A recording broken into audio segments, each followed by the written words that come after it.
Have you ever just stopped and really thought about the sun? Not just as a ball of fire in the sky, but something more? Well, today that's exactly what we're going to do. We're going on a journey from its incredible physical power to its role as a pretty amazing metaphor for our own lives. So, let's get into it. You know, to truly appreciate something, sometimes you have to imagine what life would be like without it. So let's start with a wild thought experiment. What if, right this second, the sun just winked out of existence? Poof, gone. What do you think would actually happen to us? Well, the fallout would be fast, and it would be brutal. For the first 8 minutes or so, that's how long it takes light to get here, we wouldn't even know. Then, snap. Total darkness. A week later, the average temperature on Earth would drop to a freezing -18 Celsius. Not long after that, with no sunlight, every single plant would die. And in just 1 year, our home would be a frozen rock at -73 degrees. It's a pretty chilling picture, and it shows just how much we depend on it. Okay, let's pull back from that icy apocalypse because the reality is incredible. From 93 million miles away, the sun is constantly sending us everything we need to live. So let's talk about these amazing gifts it beams across the solar system. And it's not just a few nice things. We're talking about the absolute fundamentals. First up, food and energy. The sun is the engine for photosynthesis, which is literally the bottom of our entire food chain. But get this. That exact same process also creates almost all of the oxygen we breathe. Then you've got fresh water. The sun drives the whole water cycle, giving us rain for our rivers and lakes.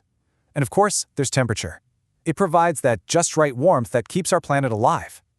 Every single pillar of life, it all goes back to the sun. So, this all leads to a really strange and powerful idea. A paradox, really. Our entire world, everything we are, depends completely on something that isn't even here on our planet. I want you to hold on to that thought, because it's the key to everything else we're going to talk about. It's a pattern that shows up again and again. All right, so now let's take that cosmic idea and bring it right down to Earth. How does this pattern of depending on an external source play out in our day-to-day lives? Well, it turns out we all live in our own kind of solar system, a web of human dependence. And this comparison just lays it all out, doesn't it? On one side, you have our planet, totally reliant on the sun, this external powerhouse. And on the other side, you have us, in our daily lives, just as reliant on other people for support, for ideas, for everything. Don't believe me? Just think about your morning. Seriously, you woke up today in a bed that you didn't build. You put on clothes somebody else stitched together. The food you ate for breakfast, grown, shipped, and sold by countless other people. And then you went to work in a car someone else built, driving on roads you didn't pave. From the moment we wake up, we are caught in this incredible orbit of interdependence. So it's really that simple. The same way the Earth orbits the sun, our lives orbit the work, the creativity, and the support of other people. We aren't these self-sufficient islands we sometimes think we are. We're all part of a system, held together by the contributions of everyone else. Okay, you with me? We've gone from the physical sun to our social suns. Now let's take this one final step, from the physical and the social into the spiritual. If we depend on these external sources for our bodies and our societies, could there be a parallel for our spiritual lives too? This leads us to a concept called divine sustenance. And the idea is pretty straightforward. It suggests that this pattern we've been tracing continues. Just like our planet needs an external sun to thrive, maybe our inner spiritual lives are also sustained by a source that's beyond our tangible everyday world. This very idea is captured beautifully in a quote from the Apostle Paul. He says that this divine source gives everyone life and breath and everything else. And then he says this, "In him we live and move and have our being." It paints a picture of this all-encompassing energy that, just like the sun's rays, touches and sustains absolutely everything. And here's where the parallel gets really clear. Think about it. We can't reach out and touch the sun, right? It's millions of miles away.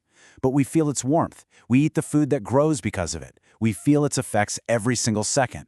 Well, the spiritual argument is that the same thing is true of a divine source. Its influence is deeply felt, even if it's not something you can physically see or touch.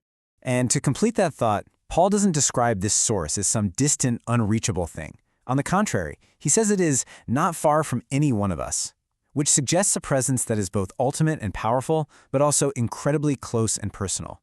Kind of like how we feel the sun on our skin every day. So, what a trip, huh? We've gone from the physics of a star to the way our societies work and landed on a really profound spiritual metaphor. And at every single level, we found the same pattern.